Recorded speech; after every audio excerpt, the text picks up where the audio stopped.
Hello વિદ્યાર્થી મિત્રો, Radhe Radhe. Paper 4 સિરીઝનો આ એમસીક્યુ રહેવાનો છે. સરસ મજાનો એમસીક્યુ છે. જોઈએ. ચોક્કસ ધાતુ માટે ફોટો ઇલેક્ટ્રિકેશનના પ્રયોગ પરથી મેળવેલ આકૃતિની અંદર થોડા બિંદુઓ છે. ધાતુની સપાટી પરથી ઇલેક્ટ્રોનને છટકવા એટલે કે મુક્ત કરવા માટે આપવી પડતી લઘુત્તમ ઉર્જા કેટલી રહેવાની છે? લઘુત્તમ ઉર્જાને શું કહેવાય છે? વર્ક ફંક્શન ફાઈ નોટ કહેવાય છે.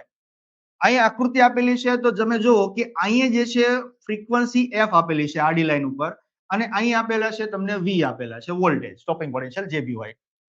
તો અહીંયા તમે જુઓ કે આ જે છે વર્ક ફંક્શન ની અંદર અહીંયાથી તમને ફોટો ઇલેક્ટ્રોન ઉત્સર્જન જોવા મળે. તો આ આવૃત્તિ છે, અહીંયા પોઈન્ટ પાસે આવ્યો, એ આવૃત્તિને કહેવાય છે થ્રેશોલ્ડ આવૃત્તિ એફ નોટ.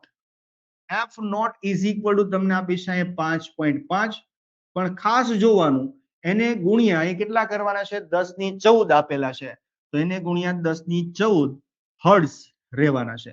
ધાતુના વર્ક ફંક્શન લઘુત્તમ ઉર્જા મેળવે છે. લઘુત્તમ ઉર્જાનું સૂત્ર છે શું? Phi naught is equal to HF naught. મૂકી દો.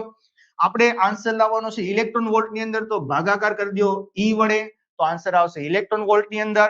તો મૂકી દઈએ phi naught is equal to h કેટલા લેવાના છે? 6.62 ગુણ્યા 10⁻34.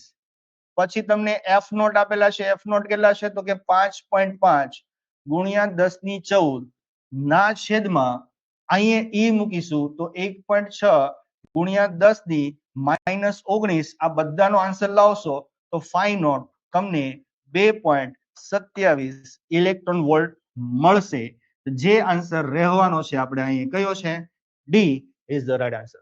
તો સરસ મજાના આવા ને આવા એમસીક્યુ ની તૈયારી કરવા માટે હમણાં જ જોડાઈ જાઓ સીબીએન ટીમ સાથે અને તમારા રિઝલ્ટને બેટર બનાવો.